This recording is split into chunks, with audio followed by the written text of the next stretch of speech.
नमस्ते। आज मैं आपको देवउठनी एकादशी या जिसे प्रबोधनी एकादशी भी कहते हैं उसका महात्म्य बतला रही हूँ। यह संवाद भगवान युधिष्ठिर ने श्री कृष्ण से पूछा था। श्री कृष्ण कहते हैं कि ब्रह्मा जी ने स्कंद पुराण में ब्रह्मा जी ने नारद जी से कहा था। नारद जी ने कहा, पिताजी, जिसमें धर्म कर्म प्रवृत्ति कराने वाले भगवान गोविंद जागते हैं, उस प्रबोधिनी एकादशी का महात्मा मुझे बताइए। ब्रह्मा जी बोले, मुनि श्रेष्ठ, प्रबोधिनी का महात्मा पाप का नाश, पुण्य की वृद्धि तथा उत्तम बुद्धि वाले पुरुषों को मोक्ष प्रदान करने वाला है। समुद्र से लेकर सरोवर तक जितने भी तीर्थ हैं वे सभी अपने महात्म्य की तभी तक गर्जना करते हैं जब तक कि कार्तिक मास में भगवान विष्णु की प्रबोधनी तिथि नहीं आ जाती। प्रबोधनी एकादशी का एक ही उपवास कर लेने से मनुष्य हजारों अश्वमेध तथा 100 राजसूय यज्ञ का फल पा लेता है। बेटा, जो दुर्लभ है, जिसकी प्राप्ति असंभव है तथा जिसे त्रिलोकी में किसी ने भी नहीं देखा है, ऐसी वस्तु के लिए याचना करने पर प्रबोधनी एकादशी उसे देती है। भक्ति पूर्वक उपवास करने पर मनुष्यों को हरिबोधिनी एकादशी ऐश्वर्य, संपत्ति, उत्तम बुद्धि, राज्य तथा सुख प्रदान करती है। मेरु पर्वत के समान जो बड़े बड़े पाप हैं, उन सबको यह पाप नाशिनी प्रबोधनी एक ही उपवास से भस्म कर देती है। पहले हजारों के जन्मों में जो पाप किए गए हैं उन्हें प्रबोधनी की रात्रि का जागरण करने से मिलता है, भस्म कर देती है। जो लोग प्रबोधनी एकादशी का मन से ध्यान तथा इसके व्रत का अनुष्ठान करते हैं, उनके पितर नरक के दुखों से छुटकारा पाकर भगवान विष्णु के परम धाम को चले जाते हैं। ब्राह्मण, अश्वमेध आदि यज्ञों से भी जिस फल की प्राप्ति कठिन है, वह प्रबोधनी एकादशी का जागरण करने से मिल जाती है। संपूर्ण तीर्थों में नहाकर सुवर्ण और पृथ्वी का दान करने से जो फल मिलता है, वह श्री हरि के निमित्त जागरण करने मात्र से मनुष्य प्राप्त कर लेता है। जैसे मनुष्यों के लिए मृत्यु अनिवार्य है, उसी प्रकार धन संपत्ति मात्र भी क्षणभंगुर है। ऐसा समझकर एकादशी का व्रत करना चाहिए। तीनों लोकों में जो कोई भी तीर्थ संभव है, वे सब प्रबोधनी एकादशी का व्रत करने वाले मनुष्य के घर में मौजूद रहते हैं। कार्तिक की हरिबोधिनी एकादशी पुत्र तथा पौत्र प्रदान करने वाली है। जो प्रबोधनी की उपासना करता है, वही ज्ञानी है, वही योगी है, वही तपस्वी और जितेंद्रिय है तथा उसी को भोग और मोक्ष की प्राप्ति होती है। प्रबोधनी एकादशी को भगवान विष्णु के उद्देश्य से मानो जो स्नान, दान, जप और होम करता है, वह सब अक्षय होता है। जो मनुष्य उस तिथि का उपवास करके भगवान माधव की भक्तिपूर्वक पूजा करता है, वे 100 जन्मों के पाप से छुटकारा पा जाते हैं। इस व्रत के द्वारा देवेश्वर जनार्दन को संतुष्ट करके मनुष्य संपूर्ण दिशाओं को अपने तेज से प्रकाशित करता हुआ श्री हरि के वैकुंठ धाम को जाता है। प्रबोधनी को पूजित होने पर भगवान गोविंद मनुष्यों के बचपन, जवानी और बुढ़ापे में किए हुए 100 जन्मों के पापों को, चाहे वे अधिक हो या कम हो, धो डालते हैं। अतः सर्वथा प्रयत्न करके संपूर्ण मनोवांछित फलों को देने वाली देवाधिदेव जनार्दन की उपासना करनी चाहिए।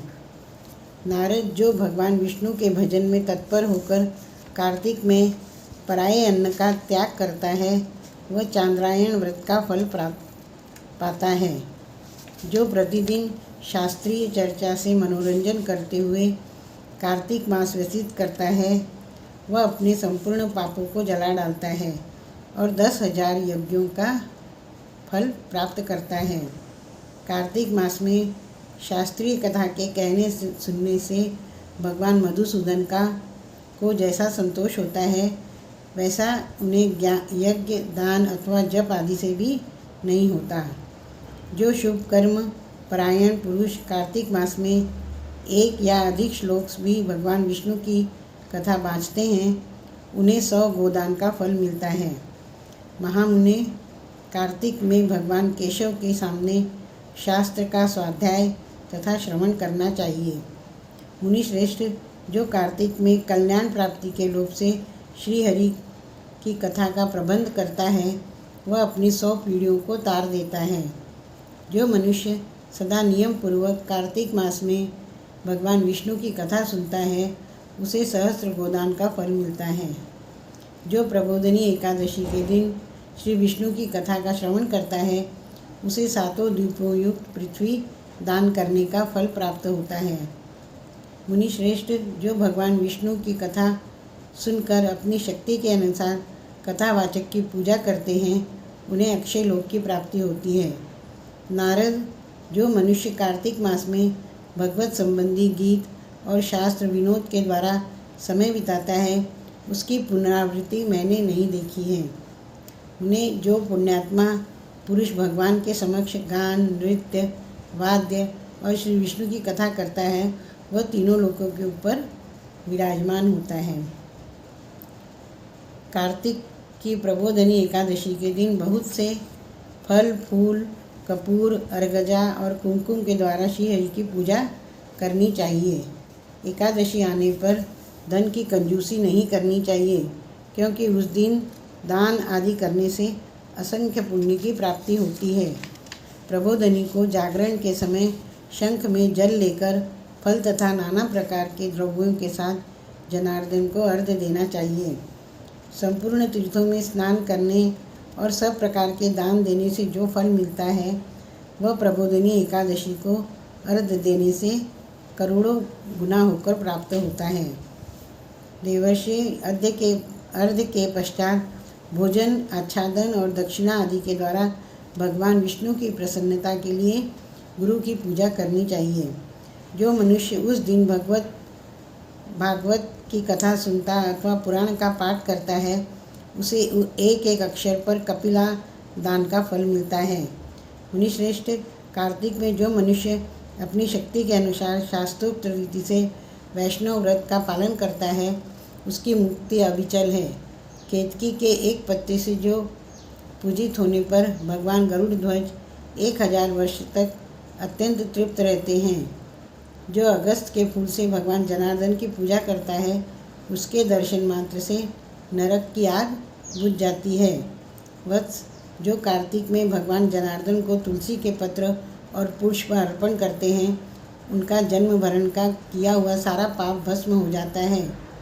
उन्हें जो प्रतिदिन दर्शन स्पर्श ध्यान नाम कीर्तन स्तवन अर्पण सेचन नित्य पूजन तथा नमस्कार के द्वारा तुलसी में 9 प्रकार की भक्ति करते हैं वे कोटि सहस्त्र युगों तक पुण्यों का विस्तार करते हैं। नारद, सब प्रकार के फूलों और पत्तों को चढ़ाने से जो फल मिलता है वह कार्तिक मास में तुलसी के एक पत्ते से मिल जाता है। कार्तिक आया देख प्रतिदिन नियम पूर्वक तुलसी के कोमल पत्तों से महाविष्णु श्री जनार्दन का पूजन करना चाहिए।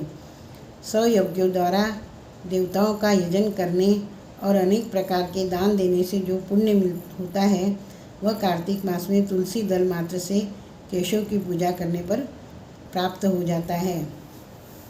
श्री विष्णु भगवान को की शाम को तस्वीर रखकर उनके आगे घी का दीपक जलाकर विष्णु भगवान को उठो उठो देव जागो देव, उठो देव जागो देव, उठो देव जागो देव ऐसा 5 बार बोल के श्री विष्णु की जो ऋतु फल है उनको चढ़ाकर उनकी पूजा करनी चाहिए और रात में जागरण करके अपने सब पाप धोना चाहिए। इससे पुण्य की प्राप्ति होती है और मोक्ष मिलता है। ओम नमो भगवते वासुदेवाय। श्री कृष्ण गोविंद हरे मुरारी हे नाथ नारायण वासुदेवाय।